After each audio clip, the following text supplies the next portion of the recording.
What's up, everyone? Welcome to the Beat Sessions, the place for all things music and where we do the listening for you. I'm your hostess, MB Lee, and I wanted to thank you for all the support we've been getting. So keep being part of our community, like, subscribe, and comment. We would really like the community to grow to 2,500 subscribers here in the next couple of months, and we cannot do it without you.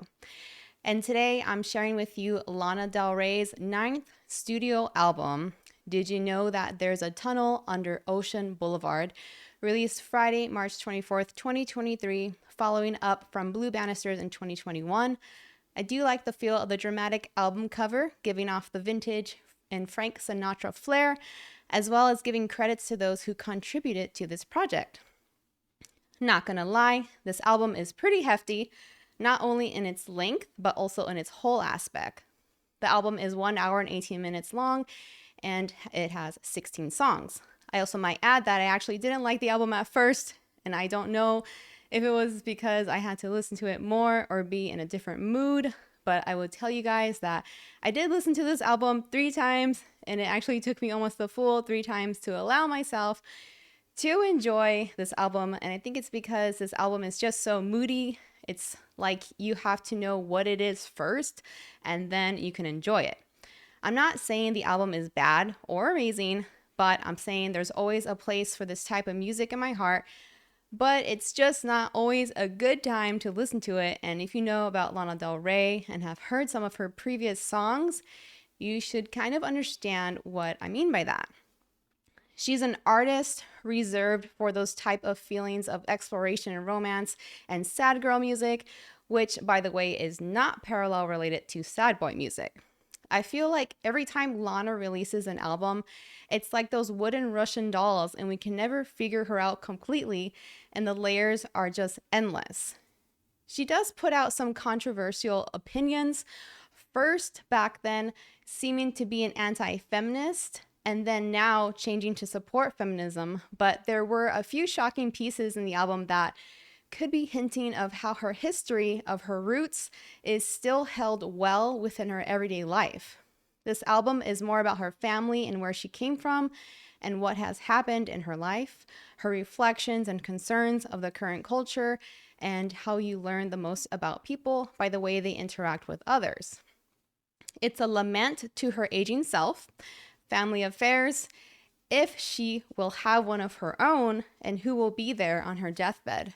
An underlying line in the album is about letting the light shine in, pertaining to one of her songs, Kintsugi, which is the Japanese art of repairing broken pottery by mending the areas of breakage with gold. So she's taking all these lessons and experiences and writing about them, possibly giving more of a glimpse into her curious life. The first song, The Grants, is named after her actual family name, and as far as I know, this is probably one of the first Lana Del Rey songs that had some gospel influences in it, with harmonizations. It has piano ballad theme, and then Lana comes in and makes remarks about death and memories, mentioning her pastor, which might set some people off as Lana is allowing her faith side to be showing. It's actually not a bad song to start the album off with, but I do have to point out that it's not really her regular niche. There's a tunnel under Ocean Boulevard. The album title was not too different from her previous works, I do have to say, but she does use some tormenting lyrics, but this is definitely a staple style of hers. The third track, Sweet, is a soft piano and violin ballad where Lana showcases her lyrical differences and sings, "Do you want children? Do you want to marry me?" You know, I think she's worried that she may not have any children in time. She's 37, and I would be thinking the same thing at that age if I didn't have any kids. A&W is one of her most played songs so far and the most popular of her album. This song is reflecting on a loss of innocence and not connected to love anymore. Starting off the song with the line, "I haven't done a cartwheel since I was 9. I'm sure it wasn't just me who thought she was talking about the soda A&W or the restaurant, but in this case, it means American whore. But I think the take is that when when do women get a realization that their body can become a problem even though they don't actively put it out there and ask for it? I think this song is actively popular mostly for the lyrics. If I told you that I was raped, do you really think that anybody would think I didn't ask for it? I didn't ask for it. I won't testify. I already fucked up my story. On top of this, so many other things you can't believe. Did you know a singer can still be looking like a side piece at 33? The song does drown into stimulating beats, which is my favorite part of the song, and she mentions Jimmy, which I know she has mentioned previously in her other albums. I think this might be a reference to a lover, but a general term for her lovers. So the fifth track, Judah Smith Interlude, was a very interesting take following up from A&W, and I think it is going to get twisted in many different directions as it's an excerpt from a sermon from the pastor Judah Smith from the megachurch church home. I feel like, and there probably are people already making snide comments about adding any religious elements in the album. Candy Necklace featuring John Baptist has a strong piano melody throughout the whole track, and the track dives into how being with someone can make you so depressed that you'd rather kill yourself than to leave them, and becoming obsessed with that person, just like the candy necklaces you couldn't resist when you were younger. John doesn't come in until the ending of the song, where they meditatively keep repeating the title name. John Baptist's interlude was a source of chaotic elements that portrayed piano jazz influences, including drums, overlapping dialogue, and conversations. This song displayed a positive connotation of feeling the music in your soul. Kintsugi, I think, is about death and her family members and reflecting on the lives they lived and how will she be when she's older, singing, "When you see someone dying, you see all your days flash in front of you," and "How do my blood relatives know all of these songs?" Her vocals were very tamed in the song, which I was hoping for more. Next is Fingertips. This shows contemplation of motherhood, stating, "Will I have one of mine? Can I handle it even if I do? It's said that my mind is not fit, or so they said, to carry a child." I think this placement was good to follow up from Kintsugi, but I couldn't help to think that her vocals were also very tame on this one as well. But what I can give her is that there are lyrics on this track. It's almost like I'm listening to a monologue. The repeated phrase, "gave myself 2 seconds to cry," seems to be the underlying theme, that she kind of sweeps things under the rug too much. Paris, Texas, featuring Smile, I hope I'm saying that right, has a great melody in the beginning, just like the track Sweet, which in this case, this melody makes the song sound very innocent and childlike. Her vocals sound trusting and comforting, and having the music box sound just brings you back to that type of feeling she wanted you to have with the lines, "When you're home, you're home."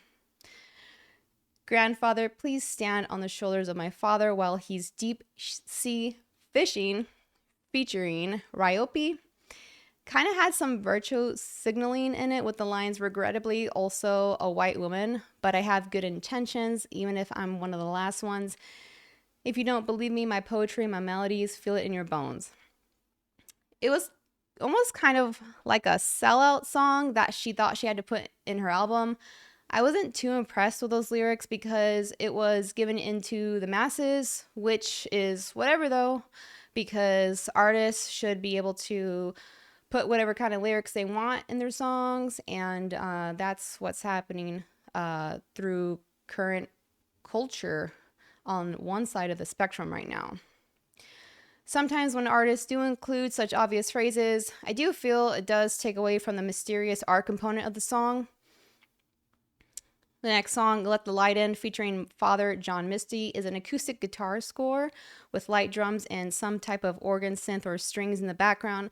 I would have to say their duet sounded good, but not great. I was just looking for more emotions out of this, and this song dives into vulnerabilities of relationships and sharing your flaws with your significant other, but it wasn't a prominent song of the album.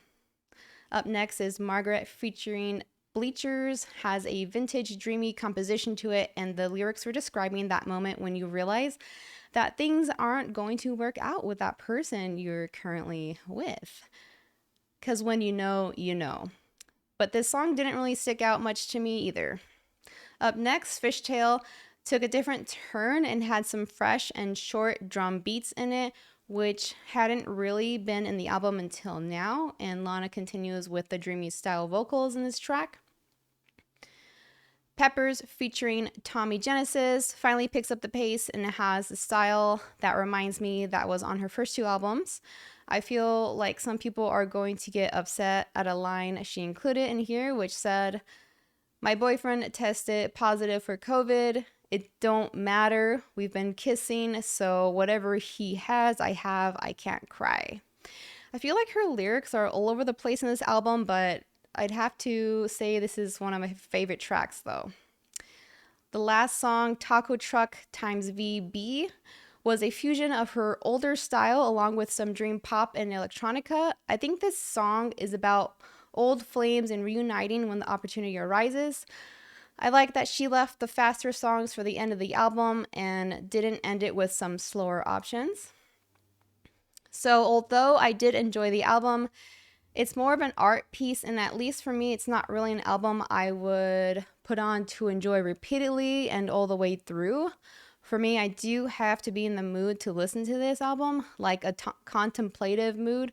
So overall, it's going to have to be a vinyl pass for me. However, I would still collect it for artistic purposes for that time. I will want to explore it when I'm in that mood. But that's what Spotify and Apple Music is for. So that's it. Like, share, subscribe, and comment. Join us every Tuesday at 8 p.m. Mountain Standard Time for our live show. And until then, see you later.